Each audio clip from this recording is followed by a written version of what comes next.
كل اللاعبين وهنستأنف مع بعض اللقاء. وادي كده كلام ملوش لازمه. ميدو والبدري مش محتاجه عتاب كده، ملوش لازمه. ميدو والبدري الاتنين كبار. نتمنى كده المباراه تسير بالروح الرياضيه الجميله اللي شفناها.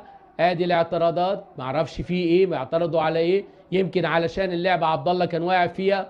وادي شوقي بيهدي. نتمنى كده المباراه تستمر بنفس الروح الرياضيه الجميله اللي شفنا بيها اللقاء. معرفش عصبيه ليه.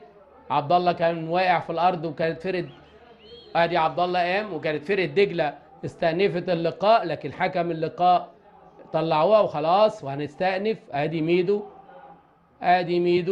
ميدو لازم يهدى شويه. واتلعبت الكوره ونزل عبد الله وتماس معلول يلعب على طول.